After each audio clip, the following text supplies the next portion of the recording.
सुप्रभात प्यारे बच्चों, मैं आपका हिंदी टीचर ओम प्रकाश यादव। पिछली कक्षा में हमने पत्र लेखन पढ़ना शुरू किया था और उसके दो प्रकारों में अनौपचारिक और औपचारिक में से हमने अनौपचारिक, जिसको व्यक्तिगत पत्र भी बोलते हैं, वो पढ़ लिया था। अब आज हम लोग शुरू कर रहे हैं औपचारिक पत्र।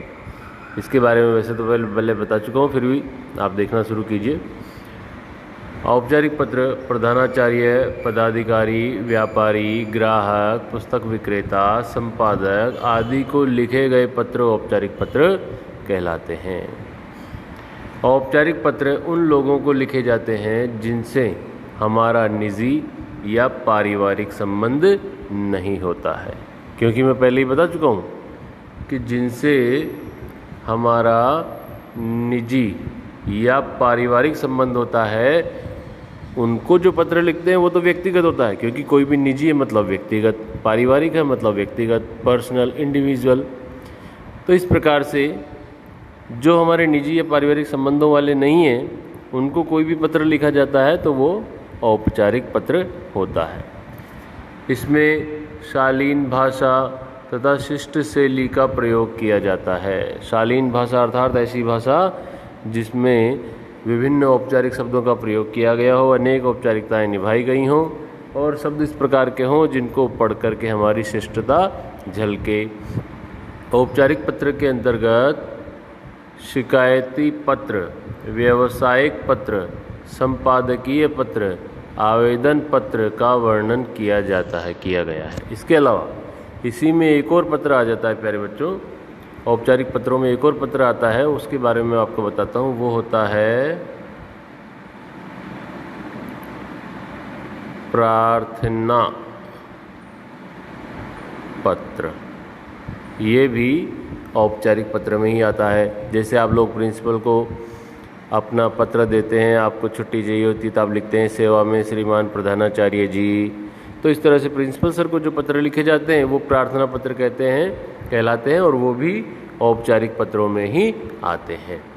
तो एक बार फिर से देखिए, औपचारिक पत्र प्रधानाचार्य, पदाधिकारियों, व्यापारियों, ग्राहक, पुस्तक विक्रेता, संपादक आदि को लिखे जाते हैं।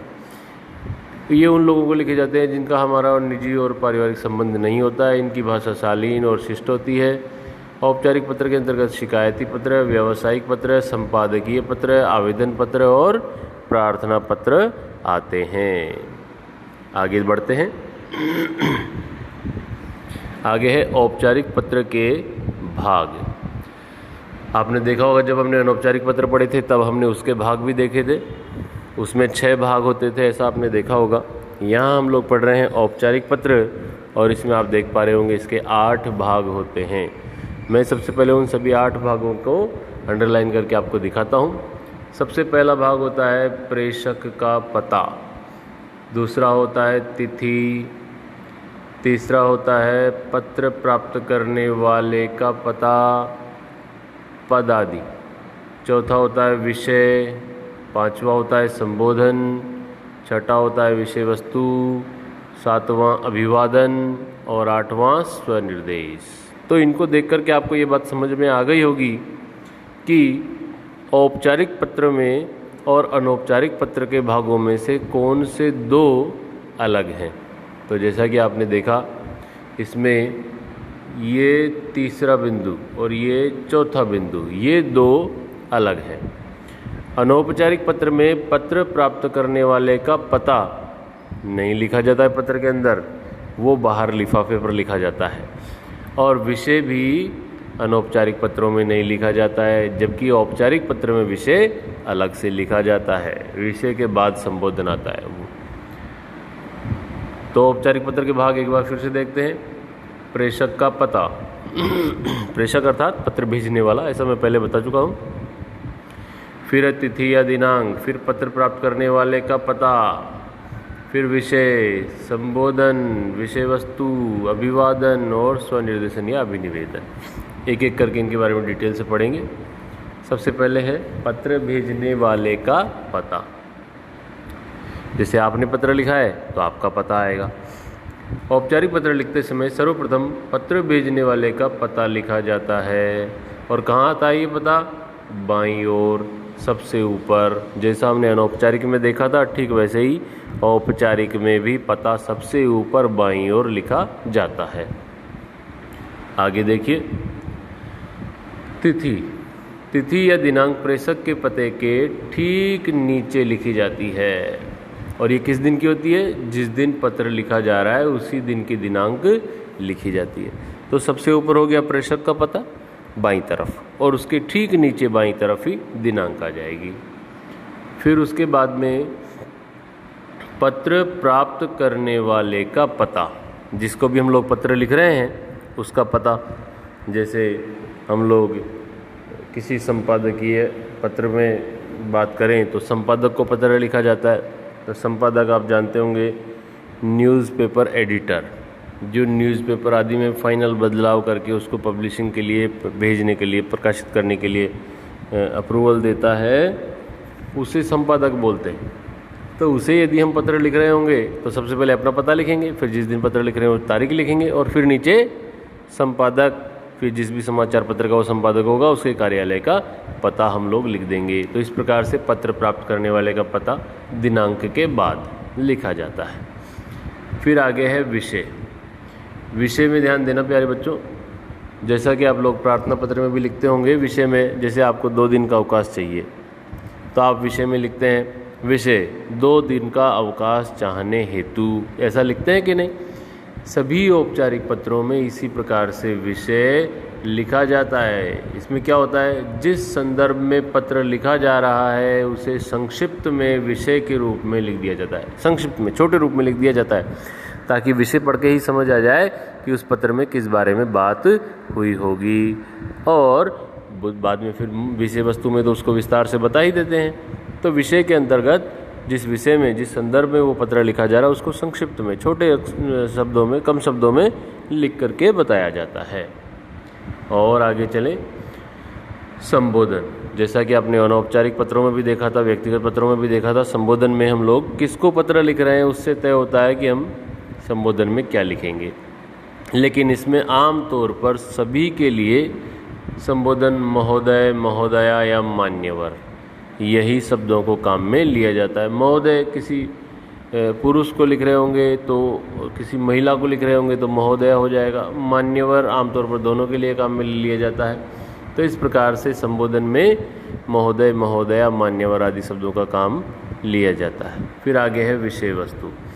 संबोधन के बाद में विषय वस्तु, जो कि मूल विषय वस्तु होती है, उसको लिखा जाता है। विषय वस्तु में प्रत्येक बात के लिए अलग अलग अनुच्छेद का प्रयोग किया जाता है। जैसे सबसे पहले आप स्वयं की व्यक्तिगत जानकारी देंगे तो शुरू के 2 या 3 लाइनों में वो एक अलग अनुच्छेद हो जाएगा। फिर उसके बाद मुख्य बिंदु, जिस बारे में आप पत्र लिख रहे हैं उसके बारे में लिखेंगे तो एक अनुच्छेद उसके लिए हो जाएगा। और अंत में प्रार्थना करने के लिए, बोलने के लिए जो अंतिम पैराग्राफ अनुच्छेद लिखा जाता है वो लिख देंगे। तो इस प्रकार से विषय वस्तु को छोटे छोटे अनुच्छेदों में लिखा जाता है, ऐसा ही लिखा जाना चाहिए। तो इस प्रकार से अब तक हमने देखा औपचारिक पत्र के भागों में सबसे पहले पत्र भेजने वाले का पता, फिर तिथि, फिर पत्र प्राप्त करने वाले का पता, फिर विषय, फिर संबोधन, फिर विषय वस्तु। अब आगे देखते हैं अभिवादन। अभिवादन, जैसा कि आपको मैंने अनौपचारिक या व्यक्तिगत पत्रों में भी बताया था कि अभिवादन में जिस व्यक्ति को हम पत्र लिख रहे हैं उससे हमारा क्या रिश्ता है, उसके आधार पर अभिवादन लिखा जाता है। लेकिन चूँकि मैंने बताया वो व्यक्तिगत पत्रों में हम लोग अपने रिश्तेदारों या सगे संबंधियों को करते थे, इसलिए वहाँ संबोधन अलग प्रकार का होता था। लेकिन यहाँ पर औपचारिक पत्रों में हम जिनको पत्र लिखते हैं उनसे हमारा कोई व्यक्तिगत रिश्ता नहीं होता, इसीलिए विषय वस्तु समाप्त हो जाने के बाद में अभिवादन के तौर पर आम तौर पर लिखा जाता है धन्यवाद। ये आप लोगों ने देखा होगा, तो अब फिर से समझिएगा। औपचारिक पत्रों में विषय वस्तु समाप्त हो जाने के बाद अंत में अभिवादन के तौर पर आमतौर पर धन्यवाद लिखा जाता है। तो अब तक हमने देखा औपचारिक पत्र के भागों में पत्र भेजने वाले का पता, तिथि, पत्र प्राप्त करने वाले का पता, विषय, संबोधन, विषय वस्तु, अभिवादन। और अंत में स्वनिर्देश या अभिनिवेदन। जैसा कि हमने देखा था अनौपचारिक या व्यक्तिगत पत्रों में भी हम लोग स्वनिर्देश या अभिनिवेदन लिखते हैं। वहाँ पर हम लोग जिसे पत्र लिख रहे हैं उसके और हमारे रिश्ते के आधार पर हम लोग स्वनिर्देशन या अभिनिवेदन लिखते, लेकिन यहाँ पर हम लोग आमतौर पर प्रार्थी, भवदीय इस तरह का स्वनिर्देशन या अभिनिवेदन लिखते हैं और उसके साथ ही हमारा नाम और हमारे हस्ताक्षर भी लिखते हैं। तो स्वनिर्देश या अभिनिवेदन पत्र के अंत में पत्र लिखने वाले का नाम आदि का वर्णन किया जाता है और आवश्यकता पड़ने पर हस्ताक्षर भी किए जाते हैं। तो ये औपचारिक पत्रों में उसके मुख्य मुख्य भाग हो गए। एक बार फिर से मैं आपको बता देता हूँ। सबसे पहले पत्र भेजने वाले का पता लिखा जाता है सबसे ऊपर बाईं ओर, फिर उसके ठीक नीचे तिथि लिखी जाती है, तिथि के ठीक नीचे पत्र प्राप्त करने वाले का पता लिखा जाता है, उसके ठीक नीचे विषय लिखा जाता है, उसके ठीक नीचे संबोधन लिखा जाता है, उसके ठीक नीचे विषय वस्तु और उसके नीचे अभिवादन और अंत में स्वनिर्देश या अभिनिवेदन। और ध्यान देने की बात यह है कि ये सभी चीज़ें बाईं ओर लिखी जाती हैं। पुराना जो पैटर्न था उसमें कुछ चीज़ें बाईं ओर और कुछ चीज़ें दाईं ओर लिखी जाती थी, लेकिन अभी वर्तमान में सभी चीज़ें सामान्य रूप से बाईं ओर ही लिखी जाती हैं। तो आपको इस चीज़ का विशेष ध्यान रखना चाहिए। आगे बढ़ते हैं। जैसा कि मैंने कहा था कि औपचारिक पत्रों में शिकायती पत्र, प्रार्थना पत्र, आवेदन पत्र इस तरह के पत्र लिखे जाते हैं। तो यहाँ पर बाकी अन्य पत्रों के बारे में नहीं बता रहा हूँ, लेकिन शिकायती पत्र के बारे में मैं आपको बता रहा हूँ।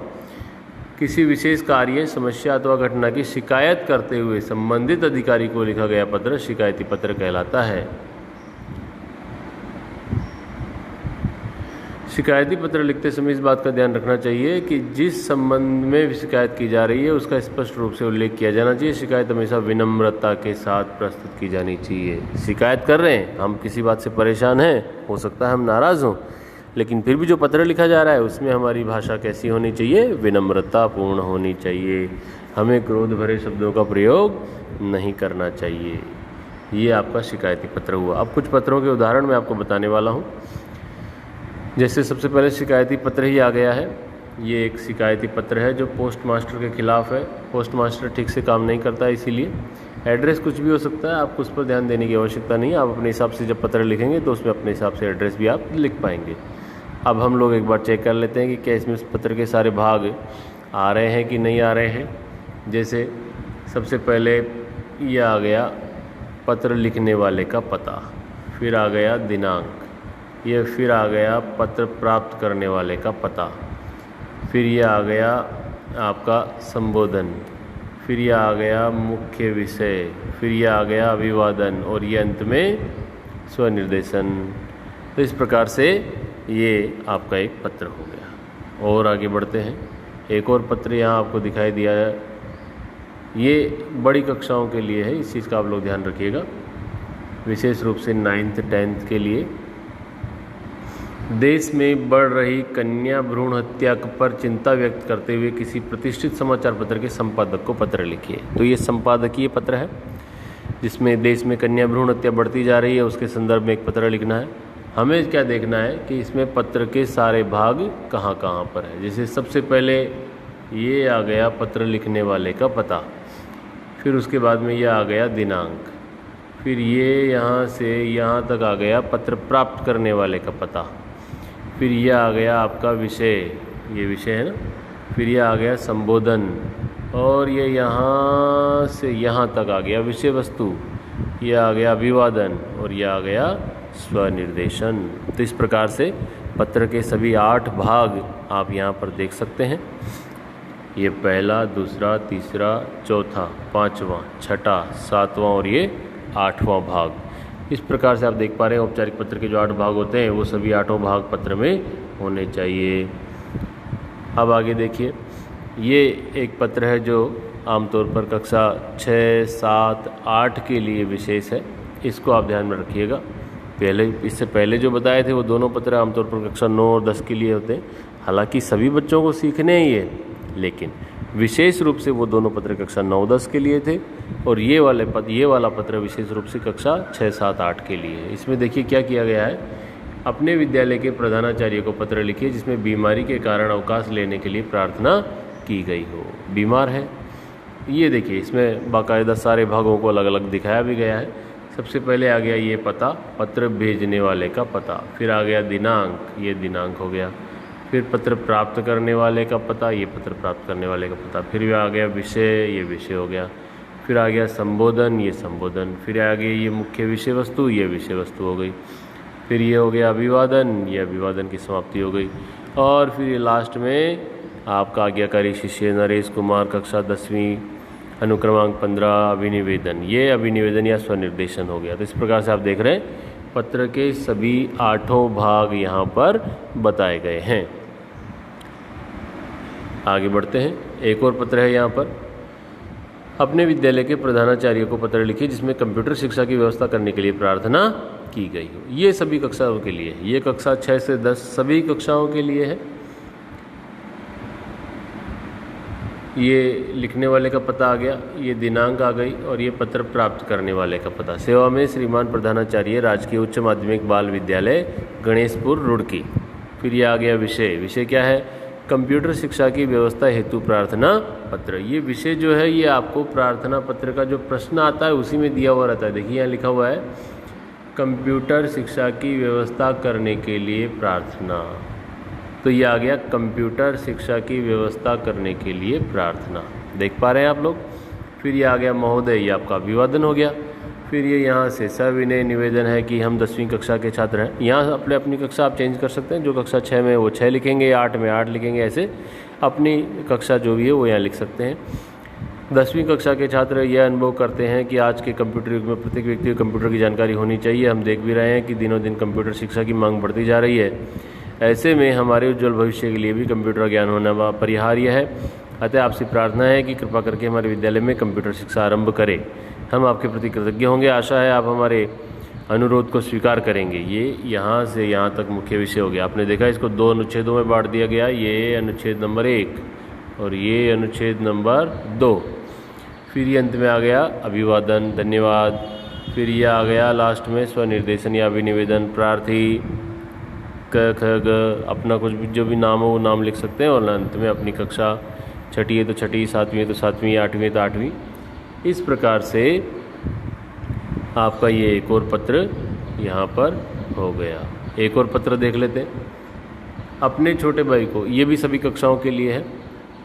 अपने, हालांकि ये जो पत्र मैं अब दिखा रहा हूँ ये औपचारिक नहीं है, ये अनौपचारिक का उदाहरण है, लेकिन फिर भी मैंने पिछली कक्षा में केवल एक ही उदाहरण दिया था, इसीलिए यहाँ पर ये एक और उदाहरण में लेकर के आया हूँ। अपने छोटे भाई को पत्र लिखना है, वो स्कूल में नियमित रूप से नहीं जाता है, समय इधर उधर बर्बाद कर देता है, इसीलिए उसको कहना है कि भैया आपको निरंतर स्कूल जाना है। सबसे पहले पत्र लिखने वाले का पता, फिर दिनांक, फिर पत्र प्राप्त करने वाले से हमारा क्या संबंध है, उसी के आधार पर अभिवादन और संबोधन और अभिवादन। प्रिय सुरेश, ये संबोधन हो गया। सुभाषीष, ये अभिवादन हो गया। कल तुम्हारे कक्षा अध्यापक का पत्र मिला, ये 1 अनुच्छेद, ये 2 अनुच्छेद, ये 3रा अनुच्छेद, ये 4था अनुच्छेद, ये सभी क्या है, विषय वस्तु है। और विषय वस्तु को जैसा कि मैंने कहा था अलग अलग अनुच्छेदों में लिखना है, और ये अंत में स्वनिर्देशन। तो इस प्रकार से ये एक व्यक्तिगत या अनौपचारिक पत्र का उदाहरण है। तो प्यारे बच्चों, आज की कक्षा में इतना ही है। एक बार फिर से आप देख लीजिए इन सभी को। ये जितनी भी चीज़ें आज आपको पढ़ाई गई हैं ये सब आपको अपनी होमवर्क की नोटबुक में लिखने हैं। यही आज का आपका गृह कार्य है, और इसी के साथ में आपकी पत्र लेखन संबंधित कक्षा आज पूरी हो गई है। ये पत्र लेखन का दूसरा भाग था, पहला भाग हमने पिछली कक्षा में पढ़ लिया था। तो आज के लिए इतना ही है। Thank you.